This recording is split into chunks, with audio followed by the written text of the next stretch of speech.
You know that feeling, right? You set a goal. You're pumped, motivated. You tell yourself, this time it's going to be different. And for the first few days, it is. You wake up early, you hit the gym, you open that book, you make that plan, you start that side hustle. But then something happens. The excitement fades. That initial fire? Gone. Suddenly, sleeping in feels better than progress. Netflix sounds more relaxing than discipline. And before you know it, you're back where you started. Frustrated, disappointed, wondering, why can't I just stick to it? If that sounds like your story, listen closely. Because by the end of this video, you won't just hope to stay consistent. You'll learn how to force yourself to do what needs to be done, even when you don't feel like it. And that, right there, is the game changer. Chapter 1. The Myth of Motivation. Let me tell you a story. There were two friends, Adam and John. Every January, like clockwork, both of them would write down their goals. Lose weight, save more, start something of their own. Adam went all in at the start. He bought fancy planners, filled his room with vision boards, followed all the motivational pages, and even downloaded those morning routine apps. For the first week, he was on fire, waking up early, going to the gym, eating clean, and dreaming big. But by the second week, that fire started to flicker. The gym got skipped, the diet got pushed, the excuses, they piled up. I'm just not feeling it today, he'd tell himself. I'll restart next Monday. John was different. He didn't hype himself up. No vision boards, no motivational speeches on loop. In fact, he didn't feel like doing half the things on his list most days, but he did them anyway. No matter how tired, how uninspired, or how ordinary the day was, John showed up. Quietly, repeatedly, relentlessly. And months later, Adam was still planning, still waiting for the right mood. John was progressing, bit by bit, win by win. Not because he was smarter or stronger, but because he understood one simple truth.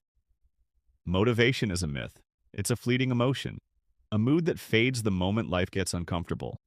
It's that friend who hypes you up when the sun's out but disappears when it rains. Adam believed motivation was the fuel to success. John knew better.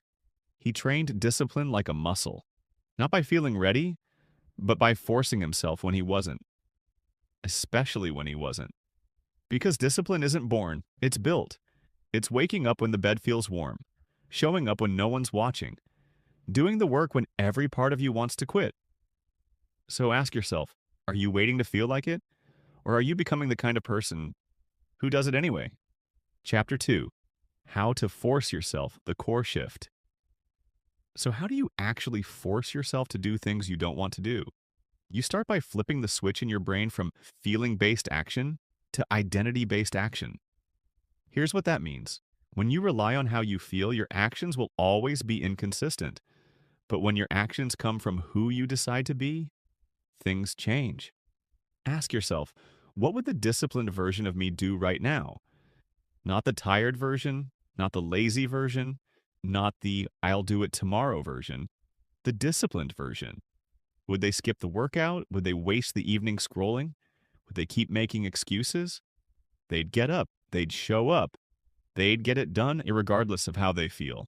That's how you start forcing yourself. Chapter 3. The 5-second rule. Now let's get practical. One of the most powerful tools you can use is something called the 5-second rule, popularized by Mel Robbins.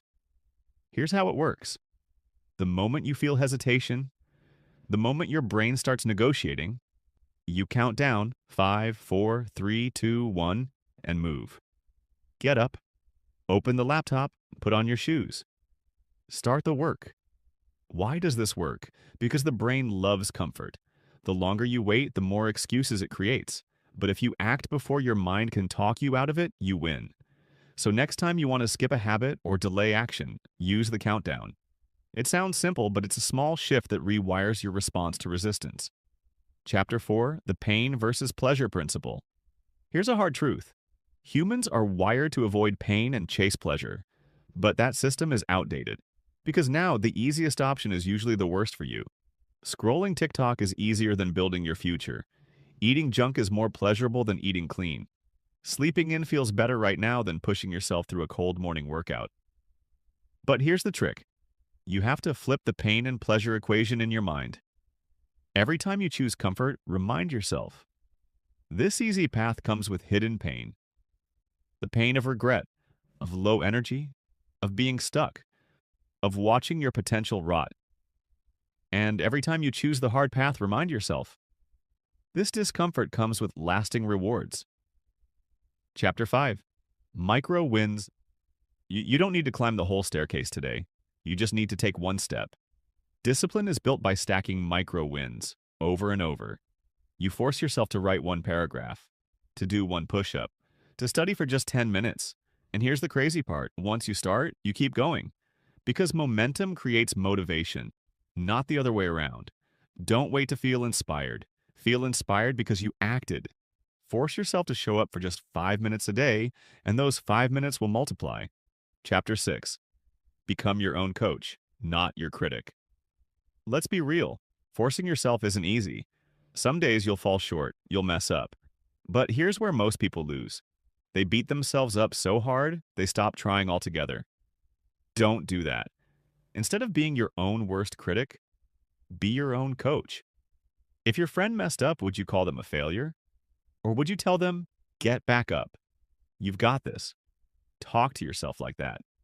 Every time you slip, say, that was one moment. It doesn't define me. I'm still in the fight. Because you don't need to be perfect. You just need to be consistent. Chapter 7, the deathbed test, the final push. Now I want you to imagine something. You're on your deathbed, looking back at your life, your dreams, your potential. Ask yourself, did I do what I said I would? Did I live with discipline, or did I let comfort steal my future? Because in that moment, you won't care about how tired you were, or how hard it was, or how inconvenient it felt. You'll care about whether you lived fully or settled for less. So force yourself now while you still can. While time is still on your side. While your story is still being written. You don't need motivation. You don't need the perfect plan. You need grit, discipline, a no-matter-what mindset. So the next time you don't feel like doing it, do it anyway. Force yourself to become the person your future self will thank. Because you're not weak, you're not lazy. You're just one decision away from greatness. If this hit home and you're ready to build a version of yourself that doesn't quit, hit that subscribe button. And let's keep building your discipline, one video at a time. You've got this. Now go do what needs to be done.